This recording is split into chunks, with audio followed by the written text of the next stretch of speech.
bienvenue dans les jeudis en live. Alors exceptionnellement, on est dans un live différé, donc qu'on a pré-enregistré avec Elodie pour des questions d'agenda. Donc vous allez peut-être voir qu'il y a des trucs pas normaux à l'écran. C'est parce qu'on enregistre et on vous le déposera donc à la date du 19 juin comme prévu. Je suis ravie de vous retrouver ici sur ce rendez-vous hebdomadaire que j'ai créé pour ouvrir un espace de parole autour du bien-être, de l'émotionnel, de l'estime de soi et de tout ce qui touche à la photographie thérapeutique et à la photothérapie. Chaque jeudi, je reçois une ou un invité pour partager une vision, une expérience, une sensibilité, des mots pour mettre de la lumière sur ce qui parfois reste dans l'ombre, pour rappeler ce qui est vrai pour nous, pour vous offrir des clés, des prises de conscience et un juste moment doux et inspirant. Ici, on va parler avec le cœur, on écoute, on échange et on ressent. Merci d'être là et bienvenue dans ce nouvel espace de connexion. Aujourd'hui, j'ai donc l'immense plaisir de recevoir Elodie Sueur-Monsener. Bonjour Elodie. Bonjour Priscilla. Alors Elodie, elle est experte en libération émotionnelle, thérapeute du corps et de l'image et photothérapeute. Elle accompagne des personnes qui veulent se sentir mieux, libérer leur émotionnel et leur trauma. Elle est aussi co-autrice avec moi du livre Photographie thérapeutique et photothérapie, un projet qu'on a mené ensemble l'an dernier et qui nous a beaucoup rassemblés et qui nous a permis de poser vraiment nos pratiques. Merci Elodie d'être là. Mais merci à toi de m'inviter toujours. Toujours, oui. Et est-ce que tu peux te présenter du coup avec tes mots à toi pour nous parler un peu de ton chemin personnel, professionnel? Ok. Je m'appelle Elodie Sueur-Monsner, donc je suis, comme tu l'as dit, thérapeute du corps et de l'image, photothérapeute et aujourd'hui experte en libération émotionnelle.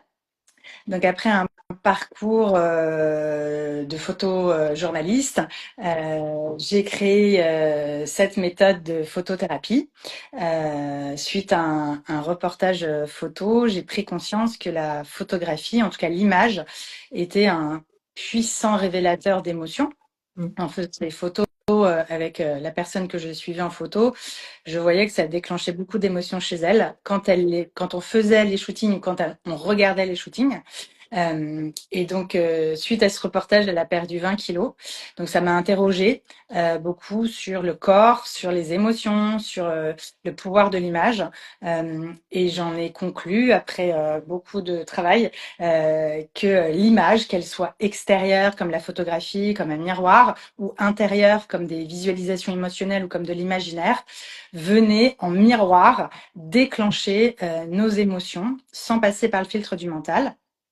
Et l'émotion déclenchée nous amenait au conflit qui était bloqué. Donc j'ai trouvé que c'était absolument extraordinaire. Moi, étant fille de psy, je connais quand même, j'étais un peu dans la marmite, donc j'ai quand même réalisé que le travail sur soi allait beaucoup plus vite puisqu'on ne passait pas par les résistances du mental et qu'on allait directement dans l'émotionnel. En fait, on va droit au but.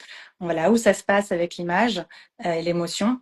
Donc, en fait, ça va beaucoup plus vite, c'est beaucoup plus puissant et c'est beaucoup plus performant, si je peux le dire comme ça. Donc, petit à petit, on est venu me chercher pour le pratiquer et puis ensuite pour l'enseigner. Et aujourd'hui, je pratique, entre autres, mais pas que, la méthode que j'ai créée. Et après, je me suis formée aussi à la psychopathologie, à plein d'autres choses, en cabinet, en visio, et je la transmets en enseignant. Voilà. Aujourd'hui, je t'ai invité pour parler particulièrement du corps et de l'émotionnel. Donc vraiment, c'est ton cœur de métier. Avant ça, alors on a écrit ensemble un livre, donc photographie thérapeutique et photothérapie. Qu'est-ce que cette expérience a été représentée pour toi et quels sont les retours que tu en as à aujourd'hui? Alors, ça a été une expérience très importante pour moi parce qu'elle m'a vraiment permis de théoriser la méthode que j'avais créée et Mhm. même d'aller encore plus loin dans la compréhension et les résultats de cette pratique. Ça m'a obligée à réfléchir, à comprendre encore plus, à décortiquer, à théoriser tout le process, pourquoi, comment, d'où ça venait, quelles en étaient les conséquences au niveau biologique, au niveau neurologique, au niveau émotionnel. Donc en fait, ça m'a permis d'aller encore plus loin quelque part dans la méthode que j'avais créée et dans la pratique que je faisais, de même mieux la comprendre. Donc c'était vraiment génial. Ça m'obligeait à la structurer, à la poser et à la définir. Donc c'était vraiment extrêmement important de le faire et pour toi et pour moi, pour poser des bases, des règles, une structure, pour pas que ça parte dans tous les sens. Et puis aussi pour quelque part montrer comment ça fonctionnait et que ça fonctionnait Mm. aussi surtout. Donc ça a été un moment pour moi très important. Alors ça a été énormément de travail pour toutes les deux, mais en même temps c'était génial aussi de confronter les choses, d'avoir des retours et de mieux comprendre aussi ta méthode, ma méthode. Enfin, j'ai trouvé que c'était un petit laboratoire assez extraordinaire. On avait une éditrice géniale qui nous a beaucoup aidé avec une intelligence incroyable. Donc moi je suis extrêmement fière et contente du résultat et les retours à ce jour sont extrêmement positifs. Les gens nous remercient beaucoup d'avoir fait ça, de l'avoir posé. Et puis, les gens me disent que c'est très clair, que c'est très carré, que c'est très compréhensible, que c'est accessible à tout le monde.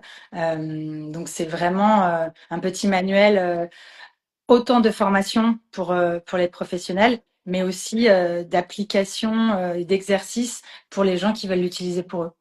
Donc, les résultats sont excellents. Ouais. J'ai à peu près les mêmes retours sur la fluidité de lecture, le fait que ça soit facile à comprendre, clair. Donc pour ça, on remercie aussi l'éditeur, l'éditrice surtout, enfin surtout Hélène, qui nous a aidés dans la structure, mais aussi dans la mise en page que moi personnellement j'ai trouvé Oui. très sympa la façon dont ils ont placé nos mots et du coup ça rend la lecture assez agréable. Alors une question, est-ce que depuis que tu as le livre, tu l'as relu? Ben moi oui, Ok. j'ai voulu me Ah, plonger parce dans que l'expérience tellement, lectrice. je Ouais. l'ai tellement lu pendant qu'on l'a écrit que je le connais par cœur. Bah, moi, j'ai voulu me replonger dans la lecture, mais en vision lecteur, vraiment avec les emplacements, etc. Et c'est vrai que c'est plutôt sympa à lire. Le fait que ça soit un livre comme ça, j'ai eu l'impression de lire quelqu'un d'autre en plus, c'est quand même très drôle. Tu devrais t'y Ouais. mettre, tu vas voir, c'est assez drôle. Bah, pour l'instant, je t'avoue, je l'ai trop lu. Là, j'ai pas envie, je vais le laisser un peu digérer. Mais c'est vrai que tu as raison, j'ai énormément de retours sur la mise en page, sur le côté ludique, avec les petits encarts, les petites notes, les petites anecdotes, qui plaît énormément aux lecteurs. Ouais, ouais, ça permet vraiment d'avoir une lecture facile et Ouais. agréable, donc C'est très ludique, c'est très c'est pas facile. lourd, quoi. Non, pas du tout, c'est très simple. Ouais. Très bien. Alors du coup, pour en revenir au sujet d'aujourd'hui, peux-tu nous expliquer, de ton point de vue, bien évidemment, le lien entre le corps et l'émotionnel, comment les émotions impactent notre corps? Ok. Alors, évidemment, bah, notre corps, ça va être là où c'est le siège de nos émotions. C'est là où c'est là où nos émotions vont se créer et où elles vont se stocker. Donc, notre corps, c'est lui qui va nous donner l'information. Si on n'est pas connecté à notre corps, on ne peut pas ressentir nos émotions et on ne peut pas avoir de l'information que vient nous transmettre l'émotion. Donc, Mhm. notre corps, c'est celui qui réceptionne, qui stocke, qui héberge nos émotions. Mhm. Alors déjà, qu'est-ce que c'est qu'une émotion? Puisqu'on entend tellement de choses sur les émotions. En tout cas, pour moi, de ce que j'expérimente et de ce que je vis, euh, une émotion, c'est une information. Euh, c'est l'information qu'il y a un conflit à l'intérieur de nous. Alors moi, je pars du principe qu'il n'y a pas d'émotion positive, puisque c'est notre état naturel.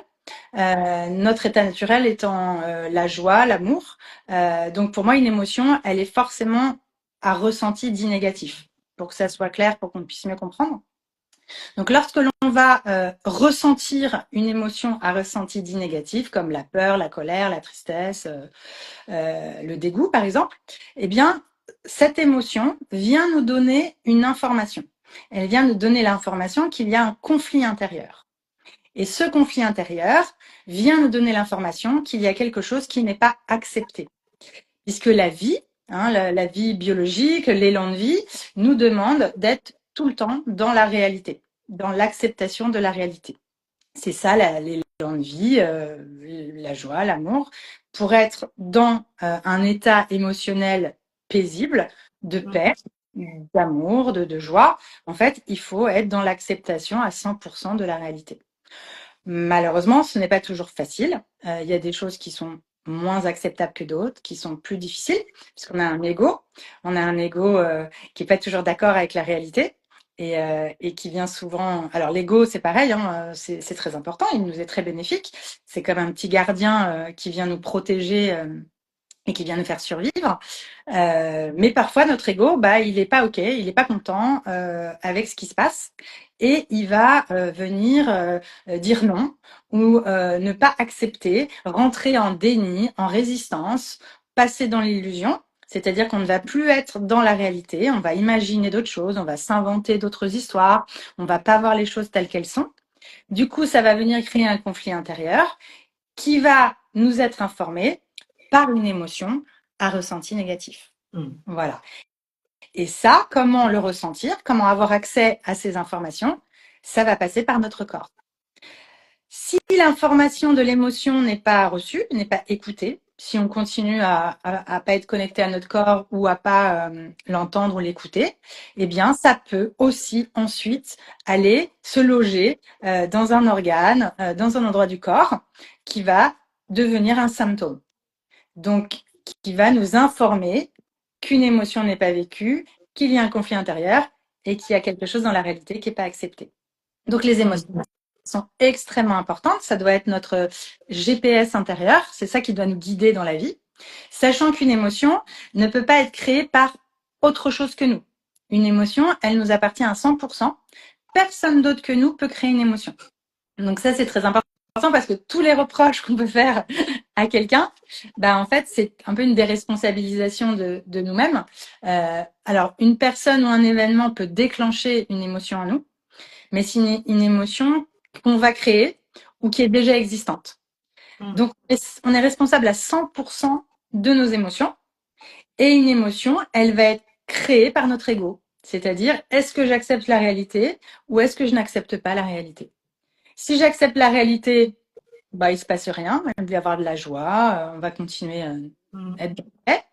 Si je n'accepte pas la réalité, en fonction du degré de non-acceptation de la réalité de notre ego, eh bien, ça va me créer une émotion à ressenti négatif et peut-être même jusqu'à un symptôme dans le corps. Donc, le corps, il est en total partenariat avec nos émotions.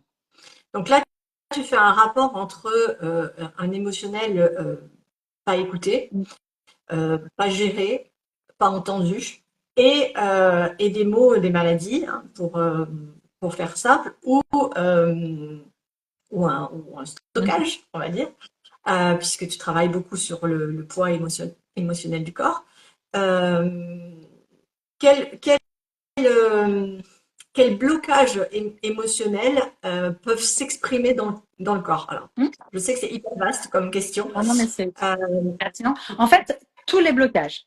En fait, c'est simple. À partir du moment où une émotion n'est pas écoutée, n'est pas prise en compte, en fait, le corps, au bout d'un moment, il peut plus la stocker sans rien faire. C'est comme si elle allait se dégrader, on va le dire comme ça. Et donc, elle va aller se mettre dans le corps, mais à un endroit précis, c'est-à-dire là où il va y avoir un rapport avec l'émotionnel. Je donne un exemple tout bête. Je n'arrive pas à digérer une situation. Eh bien, mon corps, il va avoir un trop plein, un déficit de digestion. J'arrive pas à digérer. Je me suis fait virer. Je n'accepte pas d'être virée. Je ne le digère pas. Mm. Donc, je vais rentrer en déficit de digestion émotionnelle. Lui, notre corps, il veut toujours être en équilibre. Pour aller bien dans la vie, notre corps, il faut qu'il soit en équilibre. Donc, lui, tout d'un coup, il se retrouve avec un déficit de digestion. Donc, qu'est-ce qu'il va faire? Il va créer un trop-plein de digestion physiologique. Il va recréer un équilibre. On a un déficit émotionnel. On va créer un trop-plein physiologique.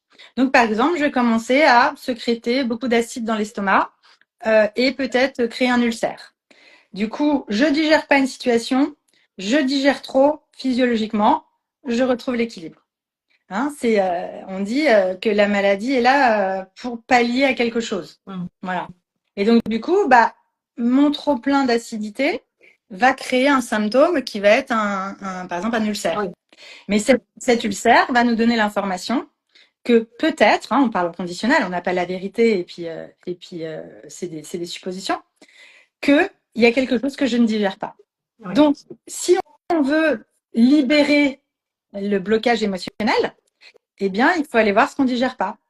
Qu'est-ce qu'on reprend toute la chaîne? C'est-à-dire, mon symptôme me donne l'information que j'ai trop de digestion dans mon corps. Donc, ça me donne l'information que peut-être que je ne digère pas assez quelque chose. Donc, qu'est-ce que je ne digère pas? Quelle est l'émotion? Donc, je ne digère pas quelque chose. Quel est mon conflit intérieur? Qu'est-ce que je n'accepte pas? Si Mm. j'accepte la situation et si j'accepte d'être virée, bah, il y a tout qui s'arrête puisque ça n'a plus lieu d'être. Et encore une fois, l'émotion de j'accepte pas d'être virée ou pas, elle nous est propre. Puisque bah, tant il y a quelqu'un qui peut dire ah bah, génial, je vais pouvoir devenir photothérapeute ou photographe avec mon licenciement et c'est enfin le temps pour moi d'aller vivre ma vie.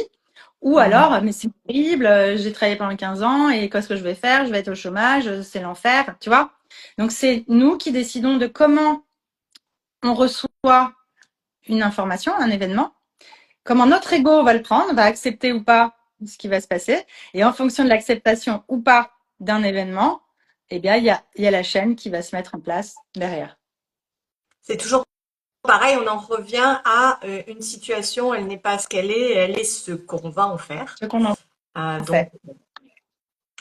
ce qu'on va choisir d'en faire. Exactement. Puisque tout est une question de choix malgré tout, même si souvent on pense qu'on n'a pas le choix, en vrai on a toujours un choix. Il y en a des choix qui Voilà. nous plaisent pas, c'est tout. Est-ce que c'est acceptable ou pas pour moi? Est-ce que Mm. je peux accepter cette situation? Voilà. Alors, il y a des situations qui sont évidemment terribles et très, très, très, très difficiles à accepter. Bien Et des sûr. situations beaucoup plus faciles. C'est évident. Mais la vie nous demande toujours, pour être en bonne santé mentale et physique, d'être dans la réalité. Euh, Quels sont les signes que tu rencontres le plus souvent dans tes accompagnements qui peuvent alerter sur un blocage émotionnel, une perte une perte de repère, une alerte rouge sur le fait qu'il y a quelque chose qui est complètement bloqué. Hmm. Bah, ça va être encore une fois par l'émotionnel qu'on va pas écouter, c'est-à-dire qu'on va peut-être avoir une forme de tristesse, une forme de fatigue, une perte d'envie. On va avoir des symptômes. On va peut-être avoir des maladies chroniques, des choses dans notre corps qui vont commencer à plus fonctionner. Hein. C'est toute cette chaîne en fait dont je t'ai parlé qui commence à Mm. émerger. En fait. Et moins on écoute, plus le temps passe, plus le symptôme va être de plus en plus fort. Et il y a un moment, en fait, c'est comme si notre corps, il ne laissait plus le choix que de l'écouter, en fait, que de s'arrêter et de regarder et d'écouter ce qui se passe. Parce qu'il y a beaucoup de gens qui n'écoutent pas leur corps. Les émotions dans nos sociétés, elles sont pas très bien accueillies. On nous a pas appris. Déjà, on ne sait pas très bien ce que c'est. Les gens en ont peur parce qu'ils connaissent pas le processus. Ils savent pas combien de temps ça va durer. La plupart des gens me disent ah non mais moi je peux pas m'écrouler, hein, moi j'ai pas le temps. Je Mm. dis bah oui mais il y a un moment il va bien falloir parce que sinon ça va vous allez aller mal en fait. Les gens ne prennent pas le temps d'aller mal en fait quelque part, mais ça fait Oui, c'est partie du ça. prix d'aller mal. Aller mal dans le sens où la vie, c'est des vagues émotionnelles. Un coup, on va bien, un coup, on va pas bien, un coup, on va bien, un coup, on va pas bien. Mais les gens aujourd'hui ne veulent plus la partie où on va pas bien, c'est-à-dire où on s'écroule, où on lâche, où on décompense. C'est pas possible en fait. Donc la vie, c'est pas une performance. Il faut accepter parfois que on va pas pouvoir travailler, on va pas pouvoir se lever ou on va pas pouvoir faire ce qui était prévu. Mais c'est pour le meilleur et c'est pour pouvoir accepter de vivre ces émotions qui sont pas toujours agréables. La tristesse c'est dur, la colère c'est dur. Enfin, c'est pas agréable. Mais si on les vit pas, on peut pas les libérer et on peut pas avoir accès au conflit et on peut pas avoir accès à ce qui a pas été accepté. Donc ça fait des gens qui s'écoutent pas, qui sont pas du tout connectés à leur corps et qui continuent à forcer, forcer, forcer. Puis à 40, 50 ans, ces gens-là, ils s'écroulent, ils font une dépression, un burn-out. Et là, ils vont mettre beaucoup, beaucoup, beaucoup plus de temps à se relever que s'ils le faisaient au quotidien. Moi, je le fais au quotidien. Tous les jours, je ressens mes émotions. OK, quel est mon conflit? Qu'est-ce que j'accepte pas? OK. Bon, je vais l'accepter, ça disparaît. Alors, c'est Oui. pas aussi simple, évidemment, mais ça devrait être Oui. quelque chose Après, de quotidien. pour des petits trucs, ça peut paraître aussi simple que ça, aujourd'hui, quand on le fait régulièrement. Pour des gros trucs, évidemment que c'est plus compliqué, mais le problème, c'est que quand on rentre dans le processus de renier ses émotions, même les petits trucs, ça s'entasse et Voilà. ça devient au fur et à mesure un gros sac à porter, quoi. Exactement. Et puis surtout, on va le sortir par quand on s'écoute pas, quand on prend pas en compte son corps ni ses émotions, eh bien en fait, notre cerveau va saisir d'autres événements pour pouvoir le sortir. Donc par exemple, tout d'un coup, je dis n'importe quoi, on va perdre un animal de compagnie et puis on va tomber en dépression parce que on va saisir cette opportunité de libérer plein d'autres deuils qu'on n'a pas fait. Moi, je dis toujours, je vous conseille de le faire vous-même parce que quand c'est la vie qui s'en charge, c'est beaucoup plus fort. En général, vous allez être cloué au lit pendant 6 mois par un accident, ou il y a une maladie qui va arriver, ou il y a quelque chose qui va se mettre en place. Et là, c'est moins facile à gérer. Je vais faire un parallèle parce que j'ai vu tes stories d'aujourd'hui, j'en ai partagé certaines aussi, et je vais faire un parallèle avec ce qui s'est passé pour la victoire du PSG. Ouais. Et cette explosion d'émotionnel majoritairement masculin qui est partie vraiment dans tous les sens. Et je pense on a été nombreuses à avoir cette même analyse de cet émotionnel beaucoup trop mal géré, beaucoup trop étouffé et qui explose de façon n'importe quoi Mm. pour une victoire d'un club de foot, quoi. Enfin, Mm. je fais le rapport avec ça là par rapport à ce que tu Exactement. dis, mais C'est vraiment, très juste. c'est un exemple C'est vraiment. pas, je pense pas que ce soit le match de foot en soi. Je pense que bon, déjà les hommes vont beaucoup moins travailler sur eux et beaucoup moins voir les psys malheureusement. Du coup, leur émotionnel est vraiment stocké, stocké, stocké, stocké. Et puis pour eux, avoir des émotions dans la société patriarcale, c'est être faible, Oui, c'est être plutôt négatif. Du pour les coup, montrer. je pense que là, ils ont sorti toutes les émotions d'il y a 15 ans qui n'étaient pas sorties. Ils ont pété les câbles en fait. Ils ont Ah oui, pas oui, géré clairement. leurs émotions, en fait, ça les a dépassés. Et tout d'un coup, il y a tout qui est sorti, quoi. Toute la On se trouve en frustration. fait l'excuse de cette super grosse émotion pour aller évacuer tout un tas d'autres, Beaucoup exactement comme dans d'agressivité, l'exemple tout que tu donnes. simplement, beaucoup de colère, beaucoup d'agressivité, beaucoup de violence, parce que quand même, quand on arrive à tout péter et qu'il y ait des morts pour une victoire, ça n'a pas de sens. Enfin, il y a quelque chose qui ne va pas en fait. Donc, inconsciemment, ils ont saisi cette opportunité pour comme une poubelle, quoi, pour, euh, Oui, pour sortir tout ça. ce qu'il y avait à sortir, quoi. On a tout jeté là et puis Ouais. bon, ben, démerdez-vous avec. Voilà. C'était quand même très très violent, hein. Ils sont censés gagner quand même. Ils sont Oui, censés être contents. oui, c'est ça. Ça aurait dû être Une fête. une fête joyeuse et non pas tous ces débordements de violence. Parce que là, c'est vraiment de la violence. Mais il y a eu des morts, hein, quand même. Oui, oui, des morts, des blessés, de la casse, enfin, c'est Des agressions sexuelles.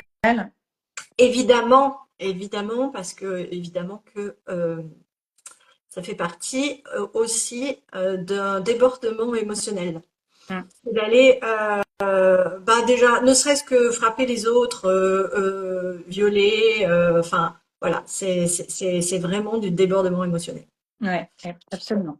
Euh, alors, là, on a parlé beaucoup de ce que les émotions peuvent créer comme mots, maladies, mais quel rôle ça peut jouer aussi sur l'image de soi et l'image du corps? Hmm. Bah, en fait, l'image de soi, elle va être créée par nos blessures. En fait, en fonction de nos blessures, c'est-à-dire comment on a appris à s'aimer, est-ce qu'on a été aimé, est-ce qu'on a été soutenu, est-ce qu'on a été sécurisé, est-ce qu'on nous a valorisé. En fait, l'image de nous, elle va être la somme de toutes ces choses, en fait. Hmm. Souvent, l'image de nous, elle reflète les émotions qui sont enfouies ou bloquées. Moi, j'ai un outil qui est le portrait thérapeutique, qui est, on prend en photo le visage et on invite le client à se regarder. Sur cette photo, il y a tout l'émotionnel de la personne. Donc, quand quelqu'un dit ah, je m'aime pas, je suis moche, c'est pas tellement physique qui se passe, parce que sur une photo, il n'y a pas que le visible, il y a aussi l'invisible. Il va y avoir les sensations, les émotions, il va y avoir l'énergétique, il va y avoir beaucoup de choses capturées. C'est vraiment magique une photo. C'est incroyable tout ce qu'il y a sur une photo. Et donc la personne, quand elle se regarde, bah, c'est aussi tout ça qu'elle va recevoir. C'est pas que le visible. Donc l'image de soi, elle est aussi en lien avec nos émotions. Parce que si à l'intérieur de nous, on s'aime pas, on est en colère contre nous, on se sent coupable, on est triste, bah ça va se voir quand on se regarde.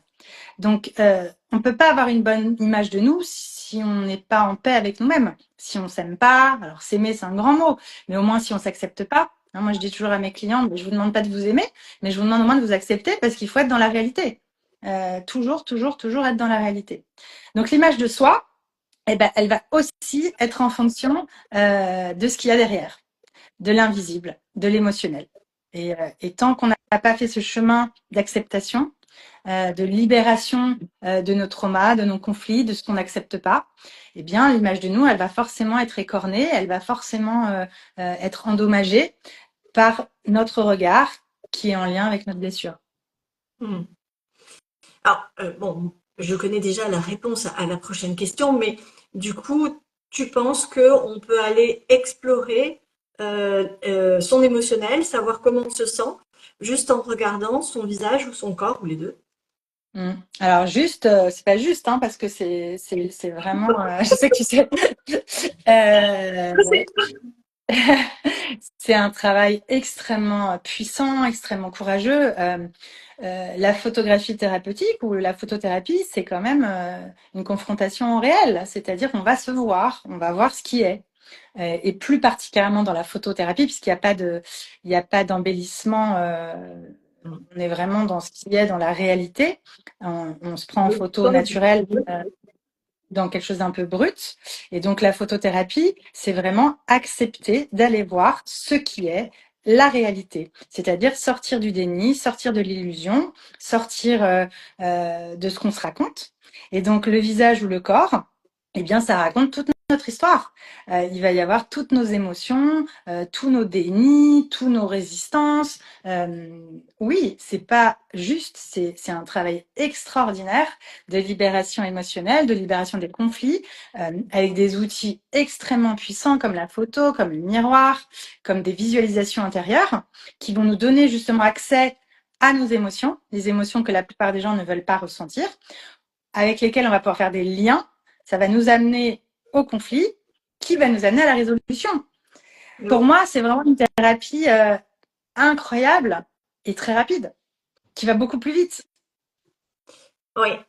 Et en soi, je pense qu'on peut très vite le comprendre en se disant, bah, pour toutes ces personnes qui ont extrêmement de mal à se regarder, bon, moi j'en ai beaucoup qui viennent me voir en me disant, moi de toute façon le miroir, je me regarde pour me maquiller, mais je ne me vois pas. Donc en fait, cette confrontation à l'image, il y a quand même beaucoup de gens qui la connaissent, le fait de ne pas vouloir se regarder dans le miroir parce que bah, il y a ça qui va pas, il y a ça qui va pas, mais en soi, qu'est-ce qu'on ne veut pas regarder dans ce miroir? Et toi, justement, La c'est réalité. l'invite à se Ouais. regarder, quoi, à aller plonger en soi, dans son propre regard, dans sa propre histoire. Dans la réalité, encore une fois, je répète toujours la même chose, mais ce qu'on ne veut pas voir quand on se regarde dans le miroir, c'est la réalité. C'est-à-dire, Mhm. j'ai un nez comme ci, j'ai un nez comme ça, je suis en colère, je suis triste, je vais pas bien. La plupart des gens, ils veulent pas ne pas aller bien. Ça va toujours bien, mais c'est pas vrai, c'est Oui. pas la réalité, en fait. Donc l'image, elle va te confronter à ta réalité, c'est-à-dire tes émotions, ton physique, ce que tu veux pas voir. Donc c'est un outil extraordinaire moi j'ai pas peur de dire de guérison parce que je vois des guérisons tous les jours, des libérations, enfin vous l'appelez comme vous voulez, parce que il y a un moment, bah, en se regardant, c'est une confrontation au réel, c'est une confrontation à la réalité et ça va nous obliger à accepter ce qui est et donc à aller dans la réalité. Et donc, une fois qu'on a accepté ce qui est, il n'y a plus de conflit en fait. Donc, il n'y a plus d'émotion. Donc, c'est un travail qui est très puissant et très rapide. Alors, dans les techniques qu'on voit, qu'on peut voir dans ta communication par rapport à la photographie, il y a le fait d'écrire des mots sur son corps. Ouais, Est-ce que tu peux nous expliquer sommairement ou enfin comme tu veux, l'impact de cet acte-là de d'écrire des choses sur son corps? ok. Alors, j'utilise beaucoup ce que j'appelle les écritures thérapeutiques, soit par écrit, soit sur n'importe quel support, en fait. Euh, Parce que pourquoi? Parce que notre inconscient, il fait pas la différence entre le symbole et la réalité. Donc, aller écrire des. En fait, la plupart des gens qui viennent me voir sont des gens qui n'aiment pas leur corps, qui sont en lutte contre leur corps, qui le rejettent depuis tant d'années, ou même qui n'existent plus du tout dans leur vie. Donc, l'idée, c'est de recréer une connexion avec le corps, le refaire exister pour pouvoir avoir accès aux émotions, justement. Et donc, on va passer par plein d'actes symboliques pour pouvoir recréer du lien avec le corps. La plupart des gens qui viennent insultent ce corps depuis des années. Et donc, on va essayer de changer de langage avec ce corps et de lui dire des mots doux, des mots d'amour, des mots de réconciliation. Donc, j'ai un outil que j'utilise beaucoup en retraite sur les kilos émotionnels, où on va prendre le temps justement d'écrire des mots d'amour, des mots doux, de ce qu'on veut d'ailleurs sur son corps, afin de recréer du lien, de recréer une intimité, de recréer une connexion. C'est toujours des moments hyper forts, hyper puissants, hyper libérateurs d'émotions. Ça peut être des moments très solennels ou des moments comme un exutoire, où on vient et ben, se lâcher et exprimer l'inverse de ce qu'on a toujours fait avec notre corps. Donc c'est pour créer autre chose, un autre lien, et surtout que notre cerveau, c'est pour recréer en fait des reconnexions aussi neuronales euh, avec notre corps, un des autres systèmes avec le cerveau. Quelque part, moi c'est ce que je fais aussi en acte symbolique, ça va leur permettre donc de changer, de reprogrammer en fait leur. Moi je dis souvent ça Ouais, reprogramme c'est un peu la exact. façon, C'est une voilà, la façon reprogrammation neuronale. On va d'interpréter. recréer des circuits qui n'existent plus. Et puis, c'est aussi recréer du lien avec son corps. C'est une autre, c'est commencer à le regarder autrement. Oui. C'est choisir une autre façon de l'aborder et d'être en lien. Et c'est très puissant. Accepter ça aussi, parce que des fois, on n'accepte pas de s'auto-congratuler, pardon, c'est dur à dire ça. Ouais. Voilà, on est dans une société où c'est très difficile de se dire je t'aime, de se dire je suis jolie, ne serait-ce que ça. Et du coup, ces doux mots que tu fais poser, ça doit aussi apporter cette autorisation à se dire autre chose que des méchancetés tout le temps. Ouais. Mais tu as raison de le préciser parce que j'ai des personnes, elles sont incapables de se dire je t'aime. Pour elles, c'est prétentieux, c'est égoïste, c'est pas du tout ce que la société leur a appris. Non. Or, c'est quand même la base. La première personne qu'on doit aimer, c'est nous. On doit être la première personne de sa vie.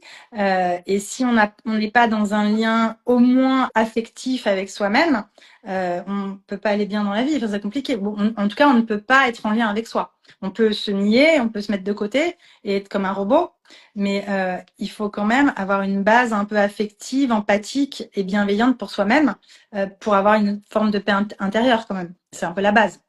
Donc effectivement, ce travail permet aux femmes, je les autorise à travers ce travail C'est ça. euh, à s'aimer, tout cas, encore une fois, je dis, vous n'êtes pas obligé de vous aimer, mais acceptez-vous, faites-vous exister, Oui, existez. oui. Voilà. Oui, d'ailleurs, dans tout ce que tu nous dis, du coup, ça permet de poser le fait qu'on n'est pas qu'un esprit et un corps. L'esprit, il est là pour penser, faire marcher la vie, etc. Et le corps, il est là pour manger, marcher et faire ce qu'il a à faire. Mais les deux peuvent être vraiment rassemblés ensemble autour d'un émotionnel qui vit dans tout ça. Tout ça n'est pas séparé, mais tout ça est rassemblé en fait. Ah bah oui, en fait, qui c'est qui dirige notre corps? C'est notre cerveau, hein. Donc c'est nous. Donc c'est notre corps. En fait, c'est notre corps. Il est pas un truc à part, hein. Notre corps, il fait ce qu'on lui demande de faire, en fait. Donc on doit être une équipe. Euh, Notre corps, il fait Oui, exactement ce que l'inconscient lui demande de faire. Donc souvent, je vois des femmes qui sont en surpoids et qui disent non, mais moi je veux pas être grosse, je veux être mince. Et je leur dis bah hors raison médicale, si inconsciemment, visiblement, vous êtes plus en sécurité en surpoids que mince, sinon vous seriez mince. Donc votre corps, il fait exactement ce que vous lui demandez de faire. C'est pas un ennemi, votre corps. C'est vraiment votre ami. Vous êtes une équipe. Vous devez devenir une équipe avec votre corps. Il fait exactement ce que vous lui demandez de faire. Et qui c'est qui dirige votre corps? C'est votre cerveau. C'est vous. Donc c'est pas un truc ennemi qui fait ce qu'il veut et qui est pas en lien avec nous, pas du tout. Notre corps, il est totalement lié avec notre cerveau, avec nous et notre corps, bah, c'est exact, c'est le résultat de notre zone de confort. Voilà. mm, C'est si je suis en surpoids ou en sous-poids, c'est que j'ai un bénéfice secondaire à l'être et que c'est que je suis plus en sécurité euh, dans une illusion, hein, sûrement, à ce poids que dans mon poids de forme, par exemple. ouais. Très bien. Merci beaucoup pour toutes ces informations. Est-ce qu'il y a d'autres techniques et outils que tu utilises et dont tu voudrais nous parler dans cette idée de libération émotionnelle par le corps? Mm. Alors, oui, j'utilise plein d'outils. Alors, évidemment, la photo, mais la photo d'une certaine façon. C'est-à-dire que moi, je vais utiliser la photo dans un but de réalité, hein. Une photo, c'est un témoignage du réel. Donc, je vais utiliser la photo pour pouvoir se regarder. Je vais utiliser le miroir, qui va être aussi une autre façon de se regarder et qui a le même impact. Je vais utiliser des images intérieures avec ce que j'appelle moi des visualisations émotionnelles. Ça revient exactement au même. C'est-à-dire que je vais faire imaginer au client certaines situations qui vont le confronter à un émotionnel qui va nous amener au conflit.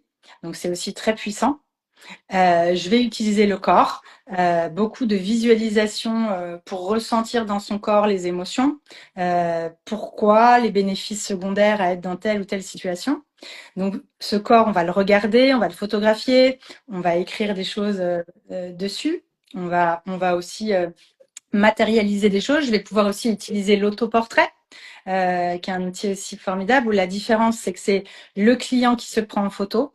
Donc, on va pouvoir faire des mises en scène, on va pouvoir matérialiser des émotions, des choses difficiles pour pouvoir poser un autre regard, pour pouvoir dédramatiser, pour pouvoir prendre du recul, pour pouvoir même parfois s'en amuser. Je vais utiliser les écritures thérapeutiques où je vais faire beaucoup écrire de lettres, de témoignages, de récits, parce que comme je vous ai dit, l'inconscient, il fait pas la différence entre la réalité et voilà. Je vais aussi utiliser ce qu'on appelle des actes psychomagiques. C'est-à-dire qu'on va faire des choses, on va faire des actes qui vont, pareil, nous autoriser à vivre une émotion difficile pour la libérer, où le cerveau, pareil, fait pas la différence entre la réalité, donc il va croire que c'est la réalité. Donc énormément d'actes psychomagiques qui sont très puissants. Évidemment, j'utilise la lecture de beaucoup de livres, beaucoup de documentaires, de choses à regarder. Et puis, encore une fois, dans un seul but, c'est d'aller là où c'est bloqué.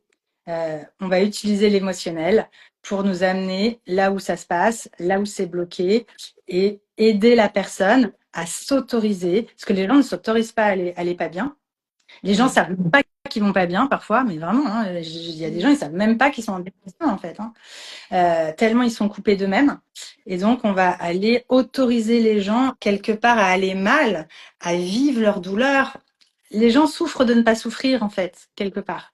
Les gens ne s'autorisent pas à pleurer, à être triste, à être en colère.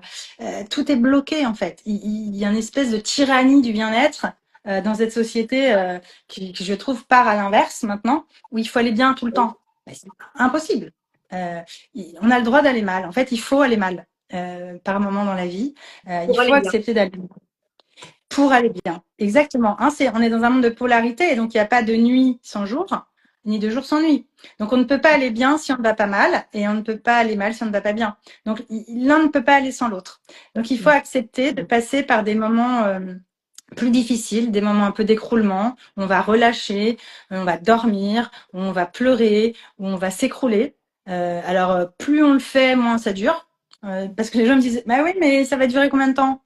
Ah bah, je sais pas, je suis pas voyante, mais en tout cas, de ce que je vois dans mon expérience, c'est que plus on y va rapide et à fond, moins ça dure, en fait.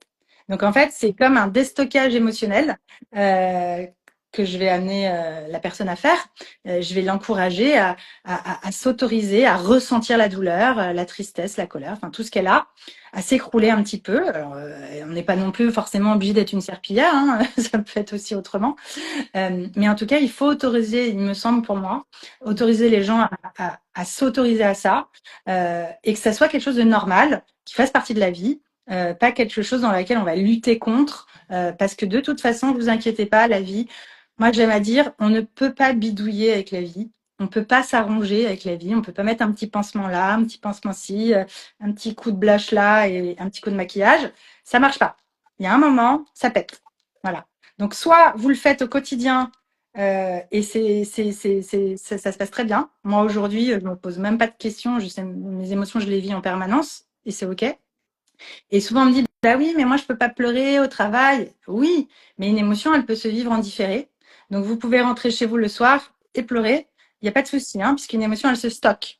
Donc, même si au moment même, vous n'avez pas pu vivre l'émotion, bah, vous pouvez la vivre plus tard, le soir, le week-end. Il n'y a pas de souci. Voilà, ça doit faire partie de votre vie. Si vous voulez aller bien physiquement, biologiquement et psychiquement, eh bien, vous avez vos émotions qui sont là pour vous donner l'information et vous guider là où ça se passe pour pouvoir accepter la réalité. Et c'est pas si compliqué en fait. Il faut juste avoir les infos, avoir un cadre sécurisant dans lequel la personne elle va pouvoir se relâcher. Donc ça, c'est le rôle du thérapeute ou du photothérapeute, de donner un cadre bienveillant, non jugeant et sécurisant dans lequel la personne va pouvoir en sécurité s'autoriser à vivre ses émotions. Et je vous assure que on peut régler des choses très rapidement. Une fois qu'on est au bon endroit, avec la bonne émotion, mais parfois c'est quelques secondes, hein. C'est terminé pour la vie. C'est incroyable. Mais voilà, il y a cette vision des choses n'est pas encore tout à fait connue et vue par beaucoup de monde. Voilà. Donc, je vous invite en tout cas à l'explorer parce qu'elle est plutôt efficace. C'est ça, parce que c'est pas, non, c'est pas du tout explorer. Moi, quand je t'entends dire justement que bah, il faut savoir s'écrouler, je vois déjà tellement de personnes qui auraient tellement besoin de prendre ce temps de s'écrouler et qui le retiennent et qui, bon, De toute façon, voilà, elles sont obligées de le faire plus tard, mais de façon beaucoup plus c'est violente. ça, d'une façon ou d'une autre. Donc, Donc, autant le faire quand on le maîtrise un petit peu. c'est ça. Euh, Est-ce que tu aurais un autre conseil à donner aux personnes qui sentent que leur corps porte ce poids émotionnel, ces mots, etc. Qu'est-ce que tu peux leur donner comme petit outil, petit, Ouais. j'aime pas Alors, minimiser, comme outil qui leur permettrait au quotidien d'aller mieux? déjà, allez consulter en fait. Faites-vous aider, faites-vous accompagner. C'est pas possible tout seul. Voilà, Mm. c'est impossible. Vraiment, même nous à notre niveau, où moi je fais ça toute la journée, même moi, j'ai encore besoin de me faire accompagner parce que on a besoin d'avoir un autre regard, on a besoin d'avoir un cadre, on a besoin d'être autorisé, d'être validé. Euh, voilà. J'entends oui, mais j'ai pas d'argent, mais moi quand j'étais au RSA, j'allais voir mon psy en fait. Mm. C'est voilà, où est-ce que vous vous donnez de la valeur? Mm. Est-ce que l'investissement, c'est sur vous ou c'est sur un resto, en fait? C'est chacun ses priorités. Mais moi, ma priorité, c'est d'aller bien dans la vie. Et moi, j'ai dû dépenser un appartement en thérapie. Mais voilà, je viens de loin. Waouh, je me remercie tous les jours d'avoir investi sur moi, en fait. Donc déjà, faites-vous accompagner. Allez voir des psys, des thérapeutes. Faites de la photographie thérapeutique, de la photothérapie. Enfin, vraiment, ça, c'est mon premier conseil. C'est vraiment important. Ne soyez pas radin avec vous-même, en fait. C'est vraiment important. Et puis après, bah, déjà, tous les matins, quand vous vous réveillez, OK, comment je vais? Comment je me sens? Prenez l'habitude de vous connecter à votre corps, de vous écouter. Parce que si les gens, ils se font pas confiance, ils s'écoutent pas. Donc déjà, ça va partir par la connexion au corps, par qu'est-ce que je ressens, dans quelle émotion je suis. Déjà, c'est de se le demander. Moi, au début, quand j'ai fait ce travail, j'avais un réveil qui sonnait toutes les heures. Pour que toutes les heures, je me demande, OK, comment tu te sens là? Comment ça va? Parce que sinon, j'étais un robot. Donc, c'est Mm. vraiment déjà le premier outil que je conseille, c'est de checker comment on va, comment on se sent et dans quelle émotion je suis. Mm. Et s'autoriser à vivre l'émotion. Voilà. Ça, c'est Oui. vraiment hyper important, la base. Déjà arriver à mettre un mot sur l'émotion qu'on ressent, des fois, c'est déjà une première étape. Ouais, Voilà, juste tout à fait. Mais arriver à après, dire tu sais, on peut juste se dire, bah, c'est où dans mon corps? Quelle oui. sensation? Est-ce que c'est chaud? Est-ce que c'est froid? Est-ce que ça pique? Tu vois, déjà, juste de commencer par retrouver les sensations avec son corps, sans Mm. peut-être même mettre des mots dessus, tu vois. Bien Mais au sûr. moins d'avoir un lien avec son corps. Parce que notre corps, c'est notre GPS. C'est celui qui Mm. va nous guider dans la vie. Sinon, c'est le mental. Et le mental, c'est les injonctions. Et dans ces cas-là, on est un robot. C'est n'importe qui peut le faire. Donc, c'est vraiment Ouais. se reconnecter à son corps. Je te rejoins sur ta première proposition qui est de consulter qui vous voulez, peu importe, mais et d'investir sur soi. Ah, aujourd'hui, moi comme toi, je consulte toujours quand je vais pas bien. Alors, moi j'ai un ego très fort qui est toujours un peu combattant. Euh, Malgré tous mes accompagnements, ma douceur, etc., je reste un peu dans cet ego qui veut me protéger énormément. Et donc, si je commence un travail moi avec moi-même, je vais me contrer, mais ça va être super, super fort. Donc, Et, effectivement, je suis également accompagnée, bien évidemment.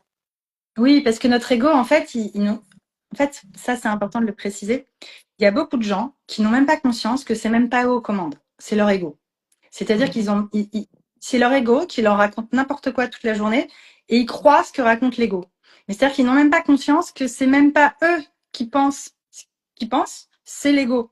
Donc il y a tout un travail à faire pour déjà se dissocier de l'ego, prendre un petit peu de hauteur et puis de voir, ok, est-ce que je crois à ça ou pas en fait? Est-ce que ça me fait du bien de croire à ça? Est-ce que c'est la réalité ou pas? Donc tout seul, c'est impossible parce que déjà, les gens, ils sont dominés par leur ego, donc c'est impossible. Mais Donc le thérapeute, il il va y a, permettre justement de montrer ça. il y a vraiment une certaine partie de nous qui nous ment, en fait, qui nous ment, qui nous raconte une histoire qui va nous arranger dans la protection qu'on s'est posée. Voilà. Et qui va nous empêcher d'aller voir parce que dangereux, parce que si, parce que croyance, parce que bon, peu importe, et qui va nous empêcher d'aller voir si on veut y aller tout seul. C'est assez compliqué. Voilà, l'ego, il est là pour nous protéger, il s'est construit sur nos blessures. Donc l'ego, lui, toutes vos peurs, la majorité de vos peurs, c'est votre ego qui parle. Voilà, pour vous protéger. Mais ce n'est pas la réalité, ce sont juste des pensées. Et soit on les laisse passer et on n'y croit pas, soit on y croit. Mais une pensée n'existe que parce qu'on va y croire. Donc déjà faire ça, ce chemin tout seul, ça me paraît quand même pas possible en fait. C'est trop difficile quoi. Donc Après, voilà. on arrive un peu à se contrer, on commence à se connaître, etc. Mais au démarrage, forcément, il va falloir qu'il y ait l'aide de quelqu'un pour aller explorer tout ce bazar Ouais, qui est notre cerveau, parce que c'est vraiment une machine de guerre ouais. et qu'il y a vraiment beaucoup de choses à aller explorer pour mieux se comprendre. Exactement, j'aime à dire qu'il faut la thérapie, c'est aussi de faire dégonfler l'ego, Ouais. reprendre le pouvoir et choisir si on y va ou si on n'y va pas. Mais ça peut pas être notre ego qui décide à notre place. Voilà. Mais t'inquiète pas, hein, j'ai aussi un ego extrêmement fort et je passe ma vie à essayer de le rendre en petit raisin sec et c'est souvent un gros fleur. Ouais. Ouais. Ah ben c'est le travail d'une vie d'aller ouvrir son intuition, abaisser l'ego, calmer le mental. Il y a tellement de choses qu'il faut explorer effectivement, mais pour ceux et celles qui veulent démarrer, effectivement, faites-vous aider pour aller mieux analyser votre Clair. intérieur. Voilà, y voir plus clair et laisser place à l'être, finalement, à votre âme, à votre essence. Eh ben, C'est écoute, c'est merci une vie beaucoup. plus intéressante, hein. C'est quand même une vie plus intéressante quand c'est l'être qui est aux commandes plutôt que l'ego. Enfin, c'est quand même une autre vie qui vaut vraiment le coup. Ouais. Alors, je suis complètement d'accord avec toi, même si au début ça a l'air hyper inconfortable. Vraiment, Ça on le l'est. sait, on est dans un inconfort complet, tout est chamboulé. Mais vraiment, tout le monde vous le dira, tous ceux qui ont démarré et qui ont continué un travail de développement personnel, de travail sur leur émotionnel, sur leur corps, tout le monde vous dira qu'après c'est plus léger. Oui, oui, oui, oui, vraiment, ça passe. C'est comme des vagues. Ça finit toujours par passer. Une émotion, ça reste jamais. Ça finit toujours par retomber. On sait que, voilà. Ça vaut le coup, vraiment. Je te remercie, Elodie, pour toute cette expertise, toute la sensibilité que tu mets dans ton accompagnement. Est-ce qu'il y a des endroits où on peut te retrouver facilement? Alors, et bien évidemment sur ton Instagram, ça c'est évident, tu vas être cité, mais quels sont les endroits où on peut te retrouver et les accompagnements que l'on peut te demander? Alors, on peut me retrouver sur mon site internet qui est photothérapie.com, photo-thérapie.com au Tout beau, tout neuf. singulier. Voilà. Tout neuf, tout beau. Je propose des séances individuelles en visio ou en présentiel où on va aller faire ce travail pour aller voir vos blocages, vos traumas et retrouver cette paix intérieure. Je propose des retraites sur la libération des kilos émotionnels et sur l'empuissancement du féminin en collaboration avec la photographe Olga Benetton. Mhm. Je donne aussi des formations en photothérapie, thérapie corporelle et photothérapie, formation professionnelle certifiante, qui est tout nouveau, mais maintenant possible d'être financé en collaboration avec le centre de formation Sensalis. Donc, ça peut être financé par France Travail, Calliope, enfin bref, tout ça, tout ça. Et Bravo. vous avez aussi des formations en ligne que vous pouvez faire chez vous si vous ne pouvez pas vous déplacer. C'est très pratique et c'est les mêmes contenus. Et puis, il y a notre livre que je vous conseille vivement d'acheter parce que résumé tous les fondements de nos deux méthodes avec de la théorie et de la pratique. Donc, vous y retrouverez toutes l'essence de nos méthodes et de ce qu'on transmet. Voilà. Et puis, sinon, effectivement, j'ai Instagram, j'ai Facebook, comme tout le monde. Comme tout le monde. Euh, Merci beaucoup. J'espère que ce live vous aura apporté des clés pour mieux vous écouter, mieux écouter votre corps, vos émotions et les comprendre. Donc vous, votre corps et les émotions aussi. Euh, on va se laisser. Comme toujours, vous pourrez retrouver donc ce jeudi en presque live, en replay, ici sur ma chaîne YouTube et sur les réseaux de chacune. Et le lien est en bio pour aller sur ma chaîne YouTube, qui n'est pas à jour, mais qui le sera bientôt. Et n'hésitez pas à partager, à commenter et à venir échanger sur ce sujet si ça vous a touché ou à contacter également Elodie. Et on va se retrouver jeudi prochain pour un autre jeudi en live. Merci beaucoup et prenez soin de vous. Merci Priscilla.